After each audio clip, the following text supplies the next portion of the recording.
Hello and अस्सलाम वालेकुम। उम्मीद है आप तमाम तर लोग खैरियत से होंगे। तो आज मैं आपको एक छोटी सी स्टोरी सुनाऊंगा। ये कहानी जो है ये बादशाह औरंगज़ेब आलमगीर के ज़माने की है। ये आज से मैंने कुछ साल पहले पढ़ी तो मेरे दिमाग में चिपक कर रह गई, तो मैं आपको ये स्टोरी सुनाना चाहूँगा और मैं यकीन से कह सकता हूँ कि इसको सुनने के बाद आपका सोचने और दुनिया को देखने का नज़रिया बदल जाएगा। कहानी कुछ इस तरह है कि औरंगज़ेब आलमगीर एक दफ़ा ख्वाजा गरीब नवाज़ की दरगाह पर गया। वहाँ पर उसने एक मांगने वाले को देखा। वो आंखें मांग रहा था। बादशाह देखकर इसे रुक गया। हम में से बाज़ लोगों की दुआएं, दरख्वास्तें और इल्तिजाओं में कोई ऐसी तड़प छुपी होती है जो गुजरते कदमों को रुकने पर मजबूर कर देती है। आप कभी गुजरते हुए गौर से दाएं बाएं देखें तो आपको अपने इर्द गिर्द कई ऐसे लोग मिलेंगे जो सर से पाँव तक दुआ, अर्ज़ और दरख्वास्त होंगे। इनकी आंखों के अंदर एक इल्तिजा, एक पुकार होती है। तो मैं कहानी की तरफ आता हूँ कि क्या हुआ। क्या वो दुआ मांग रहा था कि ऐ अल्लाह मुझे आँखें दे दे।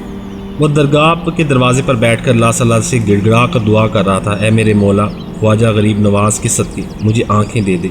वो गिड़गिड़ा कर दुआ कर रहा था और बादशाह औरंगज़ेब आलमगीर था। वो गिड़गिड़ा कर दुआ कर रहा था। बादशाह ने उसे देखा। औरंगज़ेब आलमगीर मज़हब के मामले में आम लोगों से मुख्तलिफ अप्रोच रखता था, लिहाजा वो हर गैर मामूली हरकत, हर गैर मामूली वाक़े पर रुक जाता था। औरंगज़ेब मांगने वाले के पास रुका और इससे पूछा, तुम कितने अरसे से आंखें मांग रहे हो? अंधे ने जवाब दिया, मैं 5 साल से इस दरगाह पर बैठा हूँ और ख्वाजा के सदके अल्लाह ताला से बिनाई मांग रहा हूँ। औरंगज़ेब ने अंधे से कहा, मेरा नाम औरंगज़ेब है, मैं हिंदुस्तान का बादशाह हूँ। पूरी दुनिया जानती है कि मैं अगर ज़बान से लफ्ज़ निकाल दूँ तो फिर इस पर पूरा अमल करता हूँ। मैं अपने वादे से 1 इंच पीछे नहीं हटता। मैं ख्वाजा के मज़ार पर हाज़िरी देने जा रहा हूँ। आध घंटे तक वापस आऊँगा और अगर मेरे आने तक तुम्हारी बिनाई वापस आ गई तो ठीक, वरना दूसरी सूरत में मेरा जल्लाद तुम्हारा सर उतार देगा। बादशाह ने यह कहा और अपना जल्लाद अंधे के सर पर खड़ा कर दिया और मज़ार के अंदर चला गया। अंधे पर मौत का खौफ तारी हो गया। वो सजदे में गिरा और अल्लाह से दर्दनाक अंदाज में दुआ करने लगा, या बारी ताला मैं 5 साल से आंखों को रो रहा हूँ, तुमने आंखें ना दी, अब मेरी जान पर बन गई है। तुम मेहरबानी फरमाकर थोड़ी देर के लिए ही सही मुझे बिनाई लौटा दो, मैं इस जालिम बादशाह के हाथों से बच जाऊँ। वो गिड़गिड़ा रहा था, दुआ कर रहा था, दुआ करता था और गिड़गिड़ाता था। गिड़गिड़ाने के इस अमल के दौरान इसकी ज़ुबान साकित हो गई। इसका पूरा वजूद इल्तिजा बन गया। वो सजदे में पड़ा था और इसकी जिस्म की तमाम नसें अल्लाह ताला से इल्तिजा कर रही थी। इसकी इल्तिजा अल्लाह ताला तक पहुँच गई। इसके दिमाग में रोशनी का एक छनका हुआ और इसकी बिनाई लौट आई। इसने आंखें खोली और ख्वाजा गरीब नवाज़ का मिज़ार देखा, कहका लगाया और शुक्राने में सजदे में गिर गया।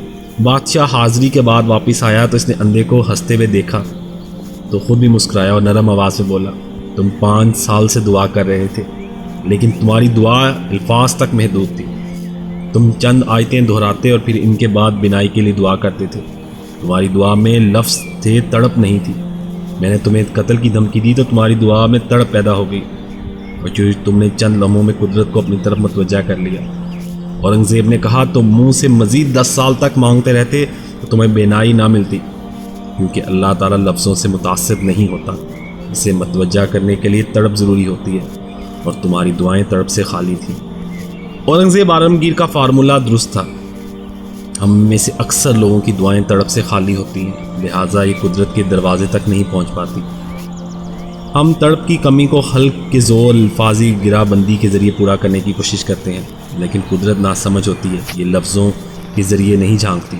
लिहाजा हमारी दुआएं हमारी गर्ज़ साइड पर रख देती है। यहाँ पर मैं आपको एक मुल्क के नामवर सर्जन की बात बताता चलूँ कि एक बार उनसे किसी ने पूछा कि सेहत दवा में होती है या दुआ में। उन्होंने जवाब दिया, अगर मर्ज़ छोटा हो तो दुआ में और अगर मर्ज़ बड़ा हो तो दुआ में। उनसे पूछा गया कि दुआ से कितने अरसे में मरीज़ ठीक हो जाते हैं। डॉक्टर साहब ने हंसकर जवाब दिया, मरीज़ खुद करे तो अरसा लग जाता है और अगर इसकी माँ करे तो जल्दी ठीक हो जाता है। फिर पूछा गया, माँ क्यों? डॉक्टर ने जवाब दिया, माँ की तड़प। डॉक्टर ने जवाब दिया, माँ की दुआ में तड़प होती है। ये मुँह से कुछ नहीं कहती, लेकिन इसका अंग अंग दुआ बन जाता है। अल्लाह ताला उस वक्त हमेशा करम करता है, उस वक्त हमेशा रहम करता है।